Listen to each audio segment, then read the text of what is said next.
Nous devons envisager aujourd'hui, de façon un petit peu plus précise, la réflexion sur ces pouvoirs qui n'aiment pas la pensée critique. Pourquoi? C'est parce qu'ils n'aiment pas être critiqués, qu'ils veulent imposer une certaine vision du monde qui est la leur ou une certaine orientation pour la société.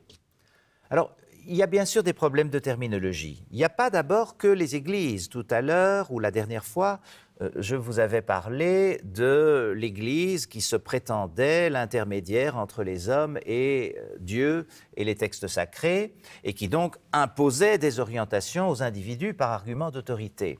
Mais bon, vous avez des dirigeants qui veulent imposer leurs orientations et qui ne le font pas nécessairement au nom de la religion. C'est moins fort quand on ne peut pas le faire au nom de la religion. Parce que justement, au nom de la religion, vous avez l'idée que vous vous référez à quelque chose de supérieur. Mais enfin, vous avez des tyrans, des despotes, des dictateurs, des autocrates, comme on dit. Alors, la terminologie est souvent assez différente. Les tyrans, la notion de tyrannie vient de la Grèce. C'est intéressant parce que les tyrans qui ont exercé leur pouvoir à Athènes au VIe siècle avant notre ère étaient effectivement des tyrans, c'est-à-dire étaient très autoritaires, c'est-à-dire régnaient sans demander le consentement du peuple. Et en même temps, ces tyrans ont été, comme Pisistrate, de grands bâtisseurs, et ils se sont souvent, c'est souvent arrivé dans l'histoire, appuyés sur les pauvres pour lutter contre l'oligarchie des riches. Et donc, ils étaient relativement populaires. C'est pas pour ça qu'ils étaient des démocrates et qu'ils demandaient l'avis du peuple, mais quelque part, ils s'en prenaient aux grands et aux riches en s'appuyant sur les classes les plus pauvres, et ils ont pu faire un certain nombre de choses qui étaient positives, malgré le fait qu'il s'agissait d'un pouvoir imposé d'en haut. Mais ça n'a pas toujours été le cas. Et au fond, même si à l'époque la notion de tyrannie n'était pas tout à fait négative, elle a, au bout d'un petit temps, acquis son sens que nous connaissons, c'est-à-dire le sens négatif. Le tyran, même le tyran domestique dans les familles, le tyran, c'est celui qui exerce une volonté qui n'a pas de légitimité auprès de ceux sur qui elle s'exerce. C'est considéré comme le caprice, l'arbitraire de celui qui règne. Le despote, c'est pareil. L'autocrate, il règne, cratès, c'est le pouvoir lui-même, autocrate, et il ne demande pas l'avis de ceux sur qui s'exerce son pouvoir. Alors, malheureusement, ces dictatures, ce n'est pas simplement le passé, ces tyrannies, ces despotismes, ça existe encore aujourd'hui, et ce sont les adversaires de la pensée critique, parce qu'encore une fois, dès que vous exercez votre pensée critique, que vous avez du jugement sur les choses, ben, vous risquez de choisir des orientations qui ne sont pas les orientations imposées ou que voudrait imposer le tyran. Alors évidemment, ça ne vous empêche pas de penser librement à l'intérieur, c'est-à-dire que tant que vous n'exprimez pas votre pensée, elle n'est pas visible.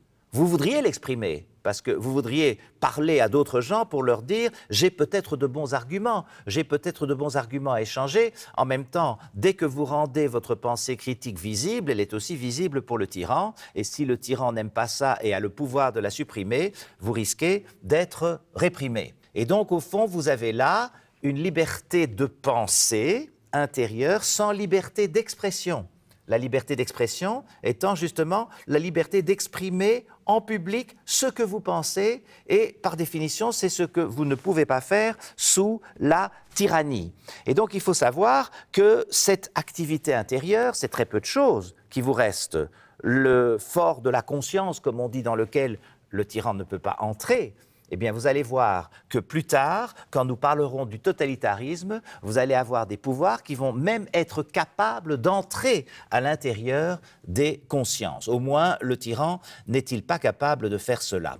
Alors, je vous ai parlé de la Grèce, mais dans toute l'histoire de l'Europe, vous avez eu au Moyen-Âge le pouvoir de l'Église. Vous savez très bien ce que c'était que l'Inquisition, c'est-à-dire très brutalement une façon de réprimer ceux qui ne pensaient pas comme ils devaient penser en fonction du texte sacré tel que l'interprétait l'Église. Et donc, si vous étiez un hérétique, si vous pensiez différemment, si vous étiez d'une autre religion, juif, musulman, si vous étiez athée, c'était encore pire, vous risquiez d'être sauvagement réprimé. Et donc, pendant tout le Moyen-Âge, effectivement, la libre réflexion hein, la pensée critique a été la servante de la religion, elle a été asservie à la religion. On disait d'ailleurs la philosophie servante de la théologie. La théologie, c'est le discours sur Dieu.